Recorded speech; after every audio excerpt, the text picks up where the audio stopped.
Hi, I'm Maddie Hockaday, also known as the Anne of this relationship. And I'm Holly Constant, the Leslie. We love Parks and Rec. We love behind the scenes. And we love each other. This is literally the best Parks and Recreation rewatch show. We're your park pals. There's a park and some pals, and there's also therapy too. Okay, so to get us into this, I'm going to play her singing the National Anthem. Okay. So that we can get in the mindset of it. And then I'll edit it in later. I'm literally playing our podcast, like her episode of the podcast. Nice. Oops. Also, did you see that the breakfast food lady shared my story that I posted? No. On Park Pals? Yeah, I tagged her in a story and she shared it. That's awesome.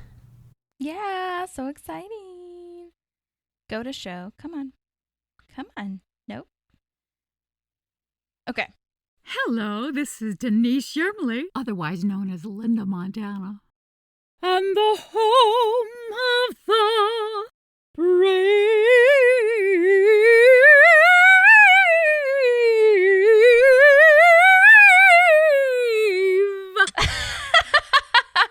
Happy 4th of July, everybody. Happy 4th. That was Linda Montana, the amazing AKA Denise Yermley, singing the national anthem for us. That was, I didn't say this in her episode, but she specifically recorded that for us. It wasn't like I pulled something from the episode on the show or anything like that. Like she sent that directly to us because she was just so gracious. And I did ask, and I felt weird asking her to do it, but then I knew that she wanted to at the same time. I felt the vibe. But I also said, if you don't want to, well, you do not have to do it. And she did it. And she was so like, you know, she was like, I have to warm up though. So like, just give me a couple days. And I was like, oh my God, I take as long as you want, queen. You know? Yeah, seriously. Well, and what a way to kick off our 4th of July. Cannot believe it's July, everybody. I don't know how this happened. I don't know how things keep happening like this, but welcome to July. And Holly and I are here to tell you that you're going to have to live without us for a little bit here. Not too long. We're not leaving you forever. But like everyone else, we deserve a break. So we're going to do it. We're going to be the queens we are and have ourselves a little summer vacation. Right. And also, I mean, the thing about it is that with podcasts, I feel like we're never truly gone because you probably aren't even caught up yet on all of the episodes. So true. And if you are truly, I am from the bottom of my heart sending you a big old thank you and a big old virtual pat on the back, hug, squeeze, everything. Yeah, good for you. Because you said what? I said good for you. If you're I feel like I'm not even caught up. I'm at least a week behind in listening to Maddie, our stuff. You have to listen to them. I'm there for them. I know. But I'm in it like all day, every day. I feel. I'm just like because I'm editing them. So. But anyways, seriously, if you haven't also rated it or reviewed it yet, that would really help us out a lot. Or what would really help is a genuine ask is to share it with someone that you think might enjoy the show. And all you have to do is share one. And then they'll listen to the rest of them because we really just want to spread the joy of Parks and Rec with everyone. And, you know, that would be really helpful to us. And, please do that for us. That would be helpful. It'd be really great. Well, Holly, are we going to have a little therapy session before we say goodbye to everybody? Yeah, we should. I mean, there's not really too much going on with me, I guess. Well, that's a lie. I don't know why I said that. I guess more so. I was going to say, wait, what? There's not so much like, I guess, that I feel is worth talking about, but that's like not true. That's just me being myself. But I will tell you, so I've had a lot of auditions recently. And the first one that I had, I'm not going to talk too much about it because I don't think I'm allowed to like talk about too much of it. But they didn't really say. I don't know, whatever. Better safe than sorry. Right. That's true. But it was for a movie. I think I can say that because that obviously is, that's general. Mm-hmm. And it was 10 pages long, 3 scenes. It was a lot. I have an acting coach now that my agent recommended. Her name is Ashley LeConte Campbell. I am giving her the hugest shout out because I would not have had a fighting chance without her. She really helped me set up like a self-taping moment. And I had already had like most of my self-tape stuff. Like I have lights, I have a good camera, I have a tripod, and I've been using my iPhone, which is a great camera, believe it or not. Like that's wonderful. And then I'm also learning a little bit more about like little tips and tricks to do with iMovie. If you're an actor, I highly recommend or even if you're not, because it's really fascinating to me. But if you are an actor, I highly recommend following this casting director, Seth Caskey. Actually, Chris Carr, my beautiful friend, Kris Carr, who's an amazing voice actor, regular film and TV actor as well, and she's just amazing. Go follow her. You can follow she has. There's another person called Chris Carr, and she's like this vegan chef person or whatever, so not that one. I mean, you can follow her, sure, whatever, but make sure you're following actor Chris Carr. But anyway, Chris told me about Seth Caskey, and Chris might actually come on. She'll probably come on for, I'm thinking, Hunting Trip. So I think that you will love her, Maddie. She's amazing. But anyway, follow Seth Caskey if you're an actor, because he's a casting director and he has so many things to say about how to self-tape, how to, kind of be in a virtual audition environment, because it's just so different. There are some people who have never been in an audition room because they started auditioning this year. Or maybe they're in the South where so many things are booked via self-tape. And so not only do you have to worry about that, but you have to worry about the character development, the history. Like I spent a long time thinking of, where my character is coming from, different instances, how I relate, like very similar to what Kevin was talking about, like with the soap operas, like, with soap operas, you don't have time to like figure out what your relationship is to this person. And so I was really trying to cram all that in. I felt like I fit in 5 years of acting in one audition, which was nuts and hard, but I'm very grateful. And commercial, I have to do a commercial audition later today. I did one last night. Actually, that's the one that Chris read with me. So hopefully now I have like some, I always say it's a numbers game. And hopefully I have like, enough numbers. And also now I have the actual training, or like, I don't know. I'm just in, it's growing. I'm evolving as an actor, I would say, but also just audition wise. Like there's just, there's just so much that you have to put into self-taping. Yeah. Like it's not just about the character and the audition. And I mean, I was telling you this, I think, or maybe I was telling Brooklyn, my sister, but like one of the auditions I had was for a TV show that was 2 lines. And it was literally like I was playing a chef's assistant, and it was only 2 lines. And but I did the same exact amount of work that I did for the long one, because I want to make sure that I'm in the character, I'm in the environment. Like I'm not only like, I think I would, and I have an opening moment also. That's a really big deal to like, if you're in the kitchen, where is the lettuce? Where's the tomato? Where's the mushroom? Like, where is the counter? And what am I doing before the camera comes on? Because that's another thing I think a lot of actors do, especially in an audition. They're just like, okay, when you yell action is when you're starting, but you should be starting before that, Yeah. Because the audience wants to see or not wants to see, but the camera's just capturing a slice of life, not like, this is an actor acting now. You know what I mean? Yeah. So it's been wild and so crazy, because it throws off your schedule. It does, because, you might have something planned, but then the audition is due in 2 days. So you're like, I got to cancel. Sorry. Yeah. But luckily I haven't had to do too much of that. I was supposed to watch In the Heights with Sean and Sierra, and then I couldn't because I had to do that big audition, and they were very understanding, which was nice. Which, speaking of, have you watched In the Heights yet? No, what is that? Oh my God. It is on HBO Max. It's a musical that Lin-Manuel Miranda wrote, and it's all over the place. I'm sure you've seen signs or something now that on you're your saying Facebook. It. Yeah. Mm-hmm. Yeah. So please watch that. It is a film masterpiece. I swear. There are so many things in there, like the sound design, the set design, the ensemble. Like, they had these huge dance numbers.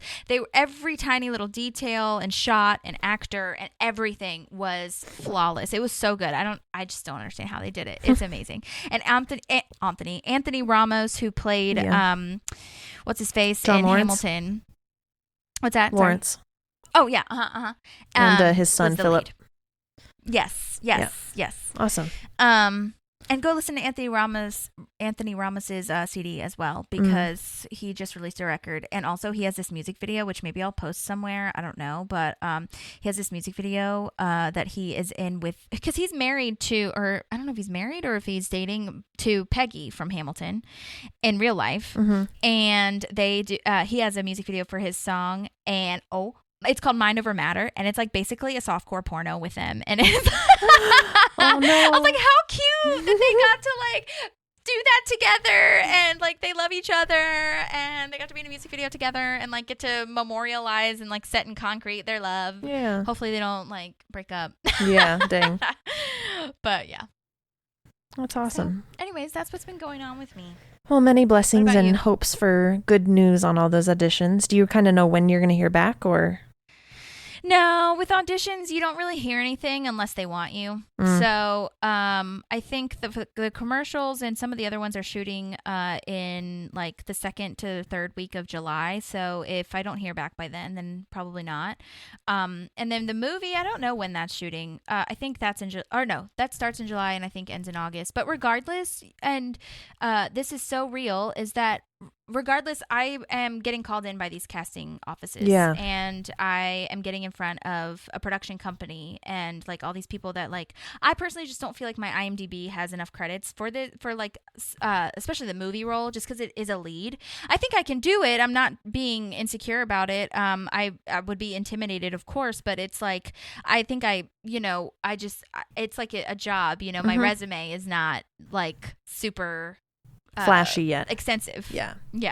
And so, but regardless, maybe they're looking for new blood. I don't know, whatever it is, but at least I was in front of those casting directors, and I showed my agent that I was capable, and there's just a lot of good positive things about it that I need to focus on too. Yeah. But yeah, I'm just happy that their auditions are rolling back in, and that hopefully now that I have a coach, I swear she is so helpful. I like email her everything. I'm like, I'm sorry if this is annoying. Just let me know how much I owe you. I don't even care. And she's like, no, I'm happy to like help you like via email, like, Yeah. So I was like, oh my God, you're amazing. Which maybe I shouldn't tell everyone that, but she has a busy roster, so don't try to get on her acting roster. No, I'm just kidding. Leave space for me. No, I'm just joking. Seriously, follow her out. She was in Get Out, actually, for a brief moment. She's amazing. I just love her. So, yeah. Awesome. But yeah, what about you? I am 16 days away from having my mom and stepdad here again. So I'm very excited. Fun. Yep. It'll be amazing and wonderful. My brother and I are literally like so excited. Like I can't contain it. It's so hard for me to not just sit and be like, why isn't it today? I know. So, I'm really excited for that. I am just drowning in work because more paperwork comes up, and then they're like, yeah, but you still got to do this and this and this. And I'm like, okay, but it's not logical for me to, fit this. So like stuff is bleeding over into the following week, which you know what is just what happens when you've got this much stuff to do.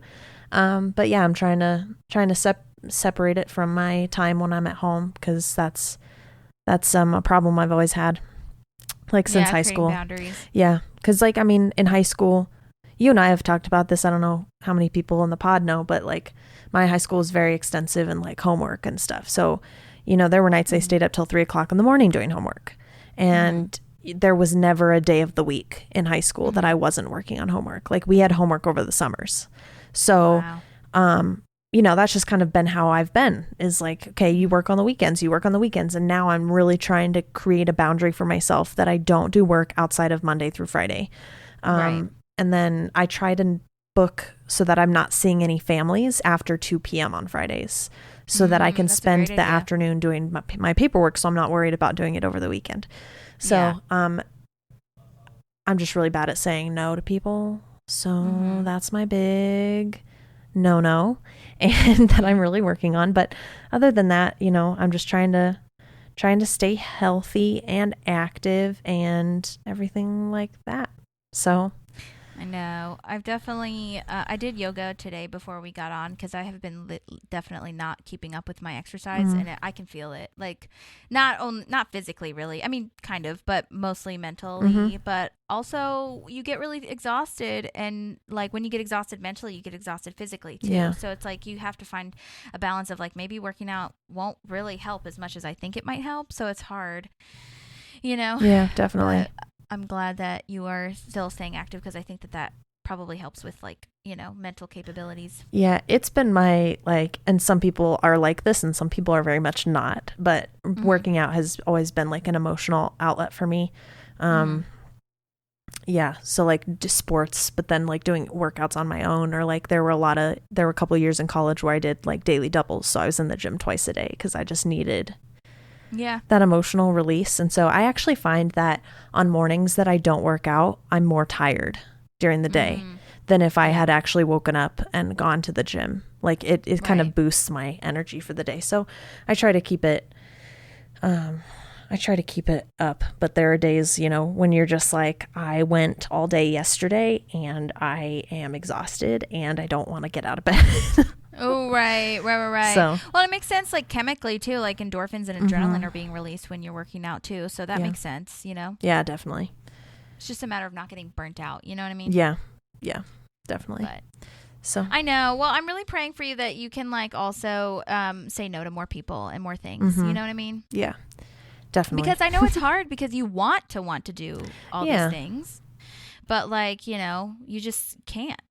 Yeah, it's not. And so not feasible. like being honest about that is like really hard to do. And I'm here for it. I mean, that's the thing. You know what I mean? And that's the thing too. Like, I mean, just learning the different boundaries of like both our, I don't think we've talked about this on the pod yet, but like the boundaries of like friend Holly and pod Holly. And I know a lot of people, that came up with Chris yesterday too, because like when you're writing partners or you're in a band with a husband or a spouse or a friend or whatever, like you have to set up boundaries to be like, don't think of me as, your spouse right now. Think of me as your writing partner, because you can't get like offended or defensive rather, like as much as you might if you were taking this as a friend. You know what I mean? Yeah. And that's like such a big transition and hard to remind yourself of. You know what I mean? Oh, yeah, definitely. So, and I think everybody, and that's not a unique situation. Like everybody kind of has that situation in their lives. Well, maybe not everybody, but a lot of people do. Like, Sean and Sierra are in a band. Chris and her husband are writing together. Like you have so many different avenues, and it's hard to create a boundary where you're like, okay, I can say no to you right now, and if you're mad, then that's fine. You know what I mean? Like you just have to go through it, and it sucks, but it's hard to. It is, yeah. Definitely. So. Yeah, but that's all that's really on my mind right now. And I'm ready for us to get to kind of celebrate a little bit of our summer. And I mean, obviously we'll still be, you still can listen to us. We're still here if you message us and whatnot, but be looking forward to some more podcasts coming up in August. Yeah.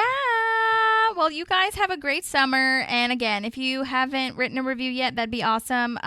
But if not, just go back and listen to the other podcasts, maybe catch up a little bit. We have some really cool things in store for you. I have some other guests that I've been chatting with, and hopefully we can keep this train going. But regardless of guests, like we'll still have people on to review the shows, because that'll be fun. Yeah, so. Definitely.